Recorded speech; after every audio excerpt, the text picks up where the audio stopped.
الله الرحمن الرحيم نحمده ونصلي ونسلم على رسوله الكريم أما بعد فأعوذ بالله السميع العليم من الشيطان الرجيم بسم الله الرحمن الرحيم نحن نقص عليك أحسن القصص بما أوحينا إليك هذا القرآن وإن كنت من قبله لمن الغافلين إذ قال يوسف لأبيه يا أبت إني رأيت 11 كوكبا والشمس والقمر رأيتهم لي ساجدين صدق الله العظيم اللهم صل على محمد وعلى آل محمد كما صليت على إبراهيم وعلى آل إبراهيم إنك حميد مجيد اللهم بارك على محمد وعلى آل محمد كما باركت على إبراهيم وعلى آل إبراهيم إنك حميد مجيد يا حي يا قيوم لا إله إلا أنت يا ذا الجلال والإكرام برحمتك أستغيث أستغفر الله ربي من كل ذنب وأتوب إليه أستغفر الله ربي من كل ذنب وأتوب إليه أستغفر الله ربي من كل ذنب وأتوب إليه. آخری سبق میں آپ حضرات کے سامنے اللہ سبحانہ و تعالیٰ کے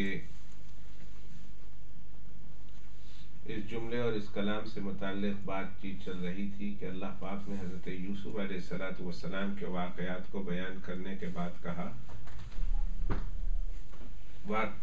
واقعہ کے بیان کرنے کے ضمن میں یہ کہا کہ احسن القصص، اے پیغمبر علیہ السلام ہم آپ کو بہترین قصہ، بہترین واقعہ، بہترین سرگزشت، بہترین سٹوری آپ کو بیان کرتے ہیں.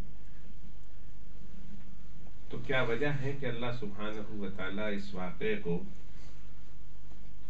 احسن القصص سے تعبیر کرتے ہیں؟ بہترین قصہ اور بیسٹ سٹوری کے عنوان سے اللہ تعالیٰ بیان کرتے ہیں. آخر اس کی وجہ کیا ہے؟ میں نے اس ضمن میں 2-3 باتیں بیان کر دی ہے. آخر میں جو بات چل رہی تھی اس کا خلاصہ یہ ہے کہ چونکہ اس واقعے کو نسبت ہے احسن الناس سے، جو انسانوں میں سب سے زیادہ خوبصورت اور حسین ہے، تو اللہ سبحانہ و تعالیٰ نے اس احسن الناس کے واقعے کو احسن القصص کہہ کر تعبیر کیا کہ اس کو بہترین انسانوں سے نسبت ہے، انسان سے نسبت ہے، اس لیے انسان بھی بہترین اور اس کا واقعہ جو پیش کیا جا رہا وہ بھی بہترین. انسان بھی حسین احسن اور اس کا واقعہ بھی حسین و احسن. اور اسی کے ساتھ ساتھ میں نے پچھلے سبق میں آپ حضرات کو یہ بات بتائی تھی کہ دیکھو اللہ رب العزت کے یہاں نسبت کی کتنی قدر ہے، نسبت کتنی اونچی چیز ہے کہ اس واقعے کو یوسف علیہ السلام سے نسبت ہو گئی تو یہ واقعہ احسن القصص ہو گیا. تو پھر جن جن انسانوں کو، جن جن نفوس قدسیہ کو، مقدس نفوس کو، تمام انسانوں میں، تمام خدا کی مخلوقات میں سب سے اعظم و اشرف و افضل و ارفع ذات یعنی جناب محمد الرسول اللہ صلی اللہ علیہ وسلم سے نسبت ہو جائے تو پھر ان چیزوں کی کتنی قدر ہوا کرتی ہے، کتنا اونچا مقام ان کا ہو جایا کرتا ہے. وہ کہ چیز چھوٹی ہوتی ہے لیکن بڑوں کے ساتھ نسبت سے چیزیں بھی بڑی ہو جایا کرتی ہیں. ایک مسئلہ بتاتا چلو کہ جس زمین کے ساتھ آج جناب محمد الرسول اللہ صلی اللہ علیہ وسلم کا جسد اطہر ملا ہوا ہے، مدینہ طیبہ میں روضہ اطہر کا وہ حصہ کہ جس کے ساتھ، زمین کے ٹکڑے کے ساتھ جناب رسول اللہ صلی اللہ علیہ وسلم کا جسد اطہر مس کرتا ہے، لگا ہوا ہے. صرف علماء دیوبند کا عقیدہ نہیں، ہمارا تو ہے ہی عقیدہ، صرف علماء دیوبند کا نہیں بلکہ تمام اہل سنت والجماعت کا متفقہ عقیدہ ہے کہ زمین کا وہ ٹکڑا، زمین کا وہ حصہ اتنا مقدس ہے کہ نہ فرش میں نہ عرش میں، نہ زمین میں نہ آسمان میں، نہ نیچے نہ اوپر، نہ دنیا کے کسی اور جگہ میں، سارے عالم میں اتنا مقدس، اتنا منور، اتنا مطہر، اتنا معمر زمین کا کوئی اور ٹکڑا نہیں ہے، حتیٰ کہ عرش اور کرسی، عرش و کرسی کا جو مرتبہ ہے اس مرتبہ سے بھی زمین کے اس ٹکڑے کا مرتبہ زیادہ ہے، عرش و کرسی سے بھی وہ زمین کا وہ حصہ ہے۔ اس زمین کے اس ٹکڑے میں اتنی بڑائی کیوں آ گئی، اتنی عظمت کیوں آ گئی؟ صرف اس بات پر غور کریں تو آپ کو بہت سارے مسئلے حل ہو جائیں گے کہ زمین کے اس ٹکڑے میں اتنی بڑائی اور اتنی افضلیت اور اتنا مقام اور اتنی اونچائی اور اتنی بلندی کیوں آ گئی۔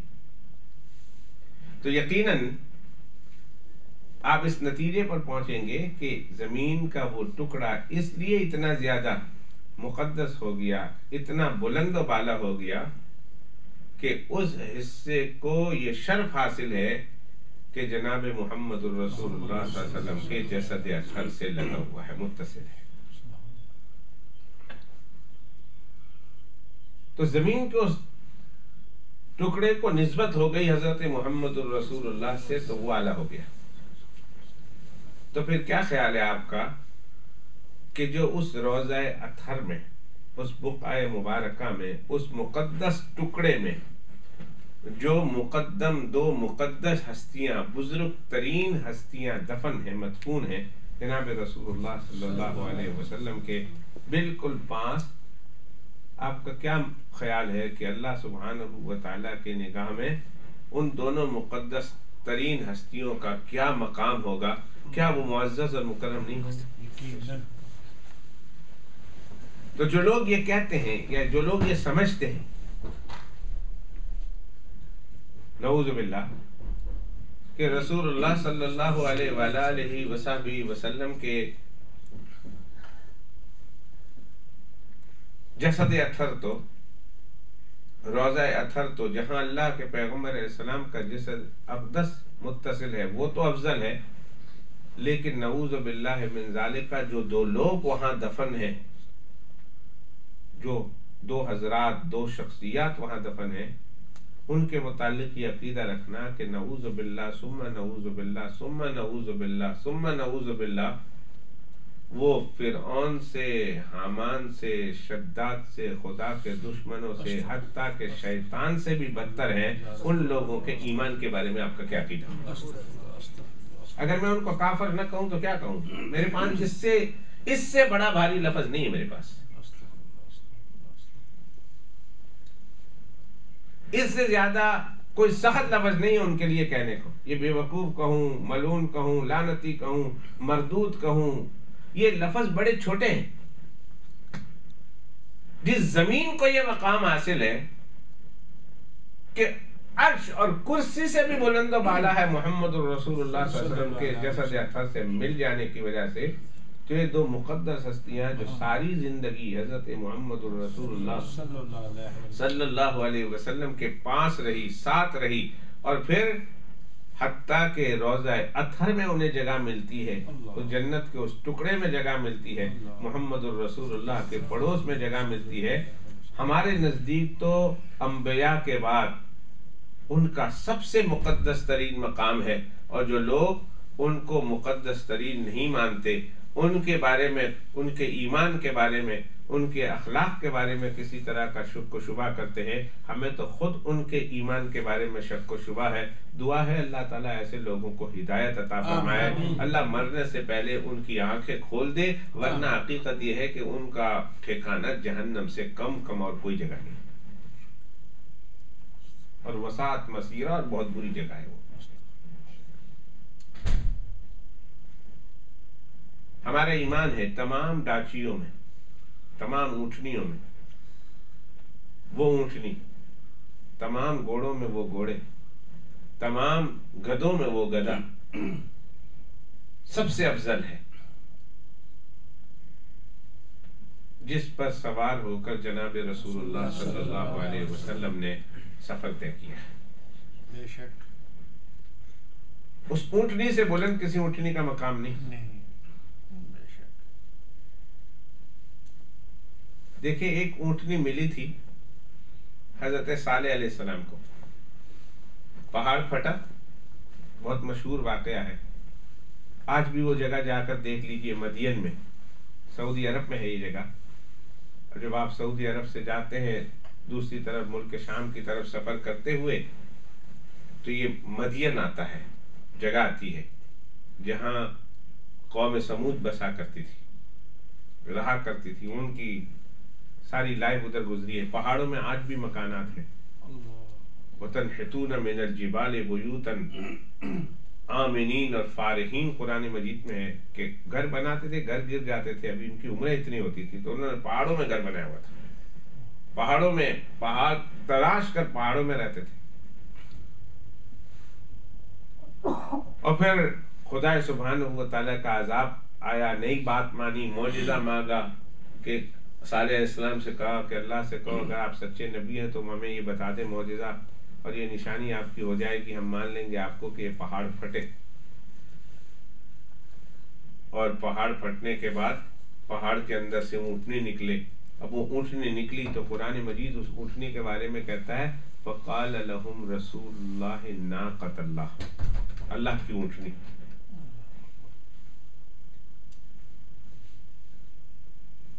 حضرت صالح علیہ السلام نے صرف مانگی تھی، سواری نہیں کی تھی اس کی، لیکن اس اونٹنی کا مقام بیان کیا کہ اتنی مقدس اونٹنی ہے کہ جس نے اس کو چھیڑا اللہ نے اس پوری کی پوری بستی کو نیست و نابود کر دیا، تباہ و برباد کر دیا. تو جو حضرت صالح علیہ السلام کی اونٹنی کہلاتی تو ہیں لیکن کبھی سواری نہیں کی، اس اونٹنی کا اتنا بلند و بالا مقام ہے کہ ان کو چھیڑنے والی قوم تباہ و برباد ہو گئی. تو پھر کیا خیال ہے کہ جو اونٹنی جناب رسول اللہ صلی اللہ علیہ وسلم کے زیر دست ہمیشہ رہی اور اس اونٹنی پر ساری زندگی اللہ کے پیغمبر علیہ السلام نے سواری کی ہے، اس اونٹنی کا کیا مقام؟ صالح علیہ السلام کی اس اونٹنی جس پر سواری نہیں ہوئی اس کا اتنا بالا مقام ہے، اتنا اونچا مقام ہے. تو پھر جو اونٹنی اللہ کے پیغمبر علیہ السلام کے قبضے میں رہی، ساری زندگی سوار ہوئے،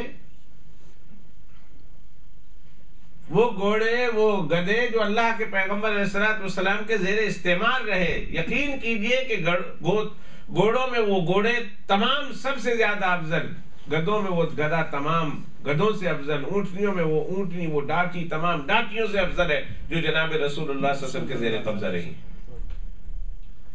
جب ہمارا یہ ایمان ہے جانوروں کے بارے میں تو پھر ہمارا کیا ایمان ہوگا ان شخصیات کے بارے میں جو ساری زندگی جناب رسول اللہ صلی اللہ علیہ وسلم کے شانے بشانے رہے، اللہ کے پیغمبر علیہ السلام کے ساتھ قدم سے قدم ملا کر چلتے رہے، اللہ کے پیغمبر علیہ السلام کے ساتھ سفر میں رہے، حضر میں رہے، صبح رہے، شام رہے، دیس میں رہے، پردیس میں رہے، امن میں رہے، خوف میں رہے، حالت اطمینان میں رہے، حالت جنگ میں رہے، اور اللہ کے پیغمبر علیہ السلام کے ساتھ قدم قدم انہوں نے ساتھ دیا ہے اور ساری زندگی پیغمبر علیہ السلام کے اتباع کرتے ہوئے گزار دی. اللہ سبحانہ و تعالیٰ کے یہاں ان کا کتنا بلند و بالا مقام ہوگا، نسبت ہے نہیں.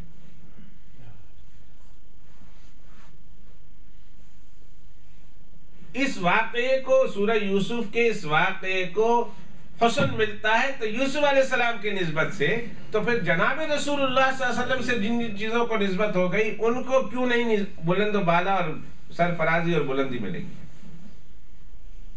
اور ان کو کیوں مقام نہیں ملے گا؟ تو جو لوگ اس حقیقت سے ناواقف ہیں، جو لوگ اس بات کو نہیں جانتے کہ نسبت جب کسی بلند چیز سے ہو جایا کرتی ہے تو چھوٹی چیزوں میں بھی بلند و بالا مقام آ جایا کرتا ہے، اور اللہ ان چیزوں کو بھی رفعت بخشتے ہیں. جو لوگ نہیں جانتے وہ لوگ تو بکواس کرتے ہیں، حضرات صحابہ کرام کے خلاف باتیں کرتے ہیں، حضرات ازواج مطہرات کے خلاف باتیں کرتے ہیں، اور کچھ لوگ ایسے ہیں جو حضرات اہل بیت کے ساتھ باتیں کرتے ہیں. مجھے ایک چھوٹا سا واقعہ یاد آ رہا، میں اس کو بتاتا چلوں. تقریباً ہر شیعہ ذاکر، ہر شیعہ مولوی، ہر ان کا مجتہد اور ان کا مقرر اور ان کا خطیب اس واقعے کو ضرور بیان کرتا ہے. حضرت حسین رضی اللہ تعالیٰ عنہ کی فضیلت بیان کرتے ہوئے کہ حسین رضی اللہ تعالیٰ عنہ اتنی اونچی شخصیت ہے کہ جناب رسول اللہ صلی اللہ علیہ وسلم کے کندھے پر بیٹھ کر انہوں نے سواری کی تھی. اللہ کے پیغمبر علیہ الصلوۃ والسلام کے کندھے پر بیٹھ کر انہوں نے سواری کی تھی. بڑا حضرت حسین رضی اللہ تعالیٰ عنہ کے بارے میں حدیث میں آتا ہے اور یہ واقعہ سچ ہے. گزرے ادھر سے تو کسی اعرابی نے کہا، جب اللہ کے پیغمبر علیہ السلام حضرت حسین کو موڑے پر بٹھا کر گزر رہے تھے تو ایک اعرابی، ایک بدو، ایک گاؤں کا رہنے والا وہاں سے گزرا. تو گزرتے ہوئے اس نے حضرت حسین کو دیکھا، رسول اللہ صلی اللہ علیہ وسلم اپنے نانے کے موڑے پر سوار ہے. تو اس نے کہا، اے حسین تو کتنا خوش نصیب ہے کہ تجھے سواری کتنی اچھی ملی. حسین تو کتنا خوش نصیب ہے کہ تجھے سواری کتنی اچھی ملی. یعنی محمد الرسول اللہ صلی اللہ علیہ وسلم سواری ہے اور تو اس کا سوار ہے. تو اس عربی نے یہ کہا، حسین تو کتنا خوش نصیب ہے کہ تجھے اتنی اچھی سواری ملی. تو اللہ کے پیغمبر السلام حضرت حسین سے کہتے ہیں کہ حسین جواب دینا کہ اگر سواری اتنی اچھی ہے تو سوار بھی تو کتنا اچھا. اللہ اکبر. سوار بھی تو اچھا ہے نا. بے شک. حسین بھی تو اچھے ہیں، جبھی تو ان کو یہ سواری ملی. بے شک. آج وہ واقعہ بھی ہمیں حدیث کی کتابوں میں ملتا ہے کہ جب اللہ کے پیغمبر علیہ الصلوۃ والسلام سجدے میں تھے اور حضرت حسین نماز جماعت کے ساتھ نماز پڑھا رہے تھے مسجد نبوی میں، دروازہ کہیں سے کھلا مل گیا. حضرت حسین رضی اللہ تعالیٰ عنہ 4-5 سال کے ہوں گے، اس لیے کہ جب اللہ کے پیغمبر السلام دنیا سے تشریف لے گئے تو حضرت حسین رضی اللہ تعالیٰ عنہ کی عمر 6 سال کی تھی. حضرت حسن رضی اللہ تعالیٰ عنہ 7 سال کے تھے، اس سے بڑے نہیں تھے. تو 6-7 سال کی عمر تھی. اب یہ واقعہ کب کا ہے تو مدینہ شریف کا، لیکن اس وقت ان حضرات کی عمر کیا تھی یہ حدیث میں کہیں نہیں ملتا. اتنا ہی ہے 6 سال عمر ہو، آخری دن کی بھی بات ہو تو 6 سال عمر ہے، 7 سال عمر ہے، اور اگر اس سے پہلے کی ہو 3-4-5 سال عمر ہو سکتی ہے. بہرحال بچپن کا واقعہ ہے کہ جب اللہ کے پیغمبر السلام نماز پڑھا رہے تھے، ایک سجدہ کر چکے اور جب دوسرے سجدے میں تھے تو حضرت حسن یا حضرت حسین رضی اللہ تعالیٰ عنہ، غالباً حضرت حسین کا نام لیا جاتا ہے کہ حضرت حسین رضی اللہ تعالیٰ عنہ تشریف لائے اور اللہ کے پیغمبر علیہ الصلوۃ والسلام کے موڑے پر آ کر بیٹھ گئے. اللہ کے پیغمبر السلام سجدے میں ہے اور حضرت حسین رضی اللہ تعالیٰ عنہ اوپر آ کر بیٹھ گئے. اللہ اکبر. اب اللہ کے پیغمبر علیہ الصلوۃ والسلام سجدے سے سر نہیں اٹھا رہے. اللہ اکبر. سجدہ بڑا لمبا ہو گیا. پہلا سجدہ چھوٹا، دوسرا سجدہ بڑا ہو گیا. بھائی کتنی دفعہ تسبیح پڑھے؟ 3 دفعہ، 5 دفعہ، 7 دفعہ، 11 دفعہ، 13 دفعہ، 15 دفعہ، 17 دفعہ، 19 دفعہ، 21 دفعہ. کتنا سجدہ، کتنی تسبیح پڑھے؟ عام طور پر 5، 7، 9، 10، 11، 12. حدیث میں آتا ہے کہ حضرت عمر ابن عبدالعزیز رحمۃ اللہ علیہ نماز پڑھا رہے تھے تو ایک صحابی رضی اللہ تعالیٰ عنہ نے ان کو دیکھا. انہوں نے فرمایا کہ اس کی نماز دیکھ لو کہ یہ سب سے زیادہ نبی پاک صلی اللہ علیہ وسلم کی نماز کے قریب نماز پڑھتے ہیں. ان کی نماز رسول اللہ صلی اللہ علیہ وسلم کی نماز کے بہت زیادہ قریب ہے. تو وہ فرماتے ہیں جن کے سامنے وہ صحابی رضی اللہ تعالیٰ نے بات کہی، کہا میں بھی ان کے پیچھے نماز پڑھوں گا اور دیکھوں گا. تو کہتے ہیں جب وہ نماز پڑھاتے تھے اور رکوع اور سجدے میں جاتے تھے تو میں نے تسبیح گننا شروع کی تو تقریباً نماز میں رسول اللہ صلی اللہ علیہ وسلم کے وہ صحابی کے بقول حضرت عمر ابن عبدالعزیز رحمۃ اللہ علیہ جو میں نے تسبیح پڑھی تو 11 تسبیح گنی. تو 11 بار سجدے میں اتنی دیر تک ٹھہرتے تھے جتنی دیر 11 مرتبہ سبحان ربی العظیم اور سبحان ربی الاعلیٰ پڑھ لی جائے. کوئی مولوی آج اتنی لمبی نہیں کرتا سوائے عمرہ اور حج پہ چلے جاؤ وہیں آپ کو ملتا. اتنے تو 4-5 ہو جائے تو پچھو کھنگ آؤں دیے مول صاحب اٹھو بھی کہ مرتے نہیں گئے ہو، چل اٹھو بھی کہ کتنا لمبا سجدہ کرو گے. ایک دن ایک مولوی صاحب آئے بیچارے ادھر، انہوں نے کچھ 7 یا 8 مرتبہ تسبیح کر لی. تو ایک آدمی میرے پاس کمرے میں آ کر شکایت کرنے لگا کہ مولوی صاحب نو پتہ نہیں تھے تو بڈھے بھی ہیں. میں آخر مولوی صاحب آپ بڈھے نے بڈھوں کو تو سجدے میں زیادہ سکون ملتا ہے تو تمہیں اس میں کیا تکلیف؟ آخر ساڑھے گوڈے درد ہو گئے. اب فَإِنَّا لِلَّهِ وَإِنَّا إِلَيْهِ رَاجِعُونَ 8 3 تسبیح 5 تسبیحوں پر ہلے ہوئے ہم لوگ ہیں. جب سعودی عرب میں جاتے ہیں وہاں لمبا سجدہ ہوتا ہے تو ہم پریشان ہو جاتے ہیں. ہم کہتے ہیں امام صاحب بھول گئے. سرورد عالم صلی اللہ علیہ وآلہ وسلم کے سجدے میں کم از کم 11 بار تسبیح ہوتی تھی.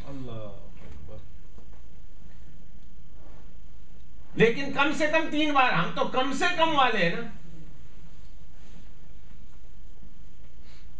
تو اب حضرت حسین رضی اللہ تعالیٰ عنہ بیٹھے ہوئے ہیں اور اللہ کے پیغمبر صلی اللہ علیہ وسلم سجدے میں ہیں. سجدہ لمبا ہو گیا. یا اللہ کیا کروں؟ سجدے میں پڑھا رہتا ہوں, سجدہ لمبا, اڑ جاتا ہوں تو حسین گر جائے گا, اور حسین گر جائے گا تو اسے بڑی چوٹ لگے گی. اور اللہ آپ کو پتا ہے حسین مجھے پیارا ہے, اس کا گرنا, اس کا چوٹ لگنا مجھے گوارا نہیں. اللہ نے فرمایا مشیت نے یہ کہا ہوگا کہ اے پیغمبر اگر حسین تجھے پیارا ہے تو وہی حسین مجھے بھی پیارا ہے. آج تو سجدہ لمبا کری جا, جب تک حسین تیرے کمر سے اترتا نہیں اس وقت تک تجھے سجدے کی اجازت ہے. لمبا کر دیا. جب تک حضرت حسین رضی اللہ تعالیٰ عنہ اترے نہیں حضرت محمد الرسول اللہ صلی اللہ علیہ وسلم سجدے سے سر نہیں اٹھایا. اتنی دیر تک سجدے میں رہے. اور اسی پر امام محدثین نے باب باندھا ہے کہ کیا ایسا ممکن ہے, ایسا جائز ہے کہ ایک ہی رکعت میں 2 سجدے ہوں, یا ایک ہی نماز میں ایک سجدہ چھوٹا ہو اور ایک سجدہ بڑا ہو؟ ایسا کر سکتے ہیں کہ نہیں؟ آپ نے دیکھا کہ ادھر تو مسئلہ ہو جاتا ہے کہ پہلی رکعت میں چھوٹی سورت پڑھی اور دوسری رکعت میں بڑی سورت پڑھی, تو مسئلہ ہو جاتا ہے کہ مولوی صاحب پہلی میں چھوٹی پڑھی دوسری میں بڑی پڑھی ہے. جی ایک دفعہ کر لیا 2 دفعہ کر لیا تو کوئی بات نہیں, پر عادت جو بنا لو گے کہ پہلی رکعت میں انا آتینا پڑھ کے دوسری رکعت میں قل یا ایھا الکافرون پڑھو گے تو ایسا مکروہ ہے کہ پہلی رکعت لمبی ہونی چاہیے دوسری رکعت کے مقابلے میں. کبھی کبھی ایسا ہو جائے پہلی چھوٹی ہو گئی اور دوسری بڑی ہو گئی تو معاف ہے, لیکن ہر مرتبہ معمول بنا لینے کی اجازت نہیں. ثواب جاتا رہتا ہے, ثواب پہ کمی آ جاتی ہے. لیکن کیا سجدہ میں ایسا ہو سکتا ہے کہ ایک سجدہ 3 تسبیح والا پڑھا اور دوسرا سجدہ 5 تسبیح والا پڑھا, یا ایک سجدہ 10 تسبیح والا پڑھا اور دوسرا سجدہ 20 تسبیح والا پڑھا؟ تو اس کی اجازت ہے کہ نہیں؟ مسئلہ نکلتا ہے کہ نہیں؟ تو محدثین نے باب باندھا ہے, یہ مسئلہ بیان کیا ہے کہ ہاں پہلی رکعت کے 2 سجدے چھوٹے ہوں اور دوسری رکعت کے 2 سجدے بڑے ہوں, یا کسی ایک رکعت کا پہلا سجدہ چھوٹا ہو اور دوسری رکعت کا سجدہ بڑا ہو, تو ایسا کرنا کوئی گناہ نہیں ہے, ایسا کرنے کی اجازت ہے. اور دلیل کیا پیش کرتے ہیں؟ دلیل میں حضرت حسین رضی اللہ تعالیٰ عنہ کا یہ واقعہ پیش کرتے ہیں کہ پہلا سجدہ چھوٹا تھا اور دوسرے سجدے میں حضرت حسین آ کر بیٹھ گئے تو سجدہ بڑا ہو گیا, اور رسول پاک صلی اللہ علیہ وسلم نے نماز دہرائی نہیں. معلوم ہوا ایسا کرنا جائز ہے. یہ واقعہ حضرت حسین رضی اللہ تعالیٰ عنہ کی فضیلت میں عام طور پر بیان کرتا ہے. شیعہ مولوی بھی بیان کرتا ہے اور سنی علماء بھی بیان کرتے ہیں, اور بڑی فضیلت بیان کرتے ہیں. دیکھو حضرت حسین کی فضیلت کتنی اونچی کہ حضرت محمد الرسول اللہ صلی اللہ علیہ وسلم سوار بنتے ہیں, حضرت حسین سواری بنتے ہیں اور حضرت حسین سوار بنتے ہیں, یہاں بھی اور وہاں بھی. واہ واہ کیا انصاف کرتے ہو. ہم تو کہتے ہیں بڑی عجیب بات ہے, حضرت حسین کی فضیلت کو یہ بات ضرور جاتی ہے کہ حضرت محمد الرسول اللہ صلی اللہ علیہ وسلم جیسی سواری ان کو ملی, لیکن ایک وہ بھی تو موقع لاؤ, ایک وہ بھی تو منظر اپنے ذہن میں لاؤ کہ جہاں حضرت ابوبکر صدیق رضی اللہ تعالیٰ عنہ سواری بنتے ہیں اور حضرت محمد الرسول اللہ ان کے کندھوں پر سوار ہو کر سفر کرتے ہیں. ہجرت کی رات ہے جب اللہ کے پیغمبر السلام مائیگریٹ کرتے ہوئے جا رہے مکہ مکرمہ سے مدینہ طیبہ. رات کا وقت ہے, رات کا وقت, اور چھپ چھپ کے جا رہے ہیں. جب اس پہاڑ کے نیچے پہنچے, تھوڑا سفر ساتھ طے کیا, حضرت ابوبکر صدیق رضی اللہ تعالیٰ عنہ کہنے لگے یا رسول اللہ صلی اللہ علیہ وسلم آپ میرے پیٹھ پر سوار ہو جائیں, آپ میرے پیٹھ پر سوار ہو جائیں, میں آپ کو اوپر لے کر چلوں گا. کیونکہ 2 قدم ساتھ چلتے ہیں, 4 پاؤں کے نشان ہیں, کھوجی تلاش کرتے ہوئے آئیں گے تو پہچان لیں گے کہ یہ محمد الرسول اللہ کا اور یہ حضرت ابو بکر کا پاؤں ہے. لہٰذا ایک سفر پہ آ کر، ایک جگہ پہ آ کر آپ میرے کندھے پر سوار ہو جائیں تاکہ دشمنوں کو پاؤں کے نشانات سے معلوم نہ ہو سکے کہ ہم دونوں یہاں سے آگے بڑھے ہیں. حضرت محمد الرسول اللہ کو حضرت ابو بکر صدیق اپنے کندھے پر سوار کرا کر پورا کا پورا پہاڑ پر چڑھتے ہوئے اوپر پہاڑ کی چوٹیوں میں غار ثور میں جا کر اللہ کے پیغمبر علیہ الصلوۃ والسلام کو بحفاظت اتارتے ہیں. سبحان اللہ. ابھی اتنا بڑا اعزاز. وہ اونٹنی تو مقدس ہو گئی کہ جس اونٹنی کو رسول اللہ صلی اللہ علیہ وسلم کے زیر استعمال میں رہے، تمام اونٹنیوں سے افضل. وہ گھوڑا تمام گھوڑوں سے افضل ہو گیا کہ جو محمد الرسول اللہ صلی اللہ علیہ وسلم کی سواری بنا. وہ گدھا تمام گدھوں سے افضل ہو گیا جو محمد الرسول اللہ صلی اللہ علیہ وسلم کے زیر قبضہ اور زیر تصرف اور زیر استعمال رہا. تو کیا اللہ کے پیغمبر سے نسبت ہونے کی وجہ سے یہ تو سارے چمک گئے، لیکن نعوذ باللہ ثم نعوذ باللہ حضرت ابو بکر سواری بنتے ہیں، محمد الرسول اللہ ان پہ سوار ہوتے ہیں اور پورا غار ثور، ہجرت والی رات غار ثور تک بحفاظت اللہ کے پیغمبر سلام کو پہنچاتے ہیں. تو معاذ اللہ ثم معاذ اللہ ابو بکر کافر ہو کیا انسان کرتا؟ اگر حضرت حسین محمد الرسول اللہ کے سوار کندھے پر سوار ہو جائیں تو پھر حضرت حسین فضیلت آ جاتی ہے، اور حضرت محمد الرسول اللہ ابو بکر کے کندھے پر سوار ہو جائیں تو حضرت ابو بکر کو کوئی فضیلت نہیں. یہ کیسا انصاف ہے؟ پر یہ ناانصافی ان لوگوں کو مبارک ہو جن کے قبضے میں، جن کے پاس ایمان نہیں، جن کے پاس دین نہیں، جن کے پاس تقوی نہیں، جن کے پاس محبت نہیں، جن کے پاس عقیدت نہیں. پر الحمدللہ ثم الحمدللہ ہم سنی ہیں، اہل سنت والجماعت سے محبت رکھتے ہیں، اہل بیت سے محبت رکھتے ہیں، رسول اللہ صلی اللہ علیہ وسلم کے صحابہ سے محبت رکھتے ہیں. ہم یہ ایمان رکھتے ہیں کہ اگر ڈاچی پر سوار ہو کر محمد الرسول اللہ صلی اللہ علیہ وسلم کی ڈاچی سارے ڈاچیوں میں افضل ہوتی ہے، تو جس کندھے پر محمد الرسول اللہ صلی اللہ علیہ وسلم سوار ہو کر غار ثور پر جاتے ہیں ہجرت کی رات، وہ کندھا بھی رسول اللہ صلی اللہ علیہ وسلم کے تمام صحابہ میں وہ صحابی سب سے افضل ہو جاتا ہے. اور ہمارا ایمان ہے کہ تمام صحابہ میں سب سے افضل صحابی کون؟ حضرت سیدنا ابو بکر صدیق. وہ ڈاچی تمام ڈاچیوں میں افضل، وہ گھوڑا تمام گھوڑوں میں افضل، تو وہ صحابی تمام صحابیوں میں افضل کیوں نہ ہوگا؟ تو میں کہہ رہا تھا، واقعہ دور چلا جاؤں گا، میں یہ کہہ رہا تھا کہ حضرت یوسف علیہ السلام کے واقعے کو اللہ سبحانہ و تعالیٰ فرماتے ہیں احسن القصص، بہترین قصہ ہے. یہ بہترین قصہ کیوں ہوا؟ قصے تو بہت سارے ہیں، اے اللہ یہ بہترین قصہ کیوں ہوا؟ اللہ نے فرمایا بلال ذرا غور بھی تو کرنا کہ یہ قصہ کس کا بیان کیا جا رہا. یہ تمام انسانوں میں احسن الناس کا قصہ بیان کیا جا رہا. اس قصے کو نسبت ہو گئی ہے احسن الناس سے، سب سے زیادہ خوبصورت انسان سے، یوسف سے، لہذا اس کا قصہ سب سے زیادہ خوبصورت قصہ ہو گیا. اس لیے یہیں سے میں نے مسئلہ بتایا تھا کہ نسبت بھی کتنی بلند و بالا چیز ہے کہ انسان کتنا چھوٹا کیوں نہ ہو لیکن بڑوں کے ساتھ نسبت لگا لیتا ہے، انسان کدھر کا کدھر چلا جاتا ہے. ایک چونٹی کو شوق ہوا کہ میں خانہ کعبہ کو جاؤں، خانہ کعبہ کا طواف کروں، مکہ پہنچ جاؤں. لیکن وہ رہنے والی تھی بیچاری بڑے دور و دراز. اس نے کہا کہ میں اگر چل پڑی نا، اپنے یہاں سے چل پڑی تو راستے میں میری موت آئے گی، خانہ کعبہ پہنچنے کا سوال ہی پیدا نہیں ہوتا. کہیں روندی جاؤں گی، سمندر آئیں گے، پہاڑ آئیں گے، صحرا آئیں گے، بے آب و گیاہ ڈیزرٹ آئیں گے، کھانے کو کچھ نہیں ملے گا، میں مر جاؤں گی. بڑی پر اس کے دل میں محبت تھی، اس کے دل میں شوق تھا. ایک دن بیٹھی پریشان بیٹھی ہوئی تھی تو دیکھا جس پیڑ پر بیٹھی ہوئی تھی اس پیڑ پہ ایک کبوتر آ کے بیٹھا. اس کبوتر سے اس نے پوچھا میاں کہاں کے رہنے والے ہیں؟ اس نے کہا میں مکہ شریف کا رہنے والا ہوں. کہاں جا رہے ہو؟ اس نے کہا مکہ شریف جا رہا ہوں. اس نے کہا میرے ساتھ مجھے بھی لے چلو، میں نے بھی مکہ جانا ہے.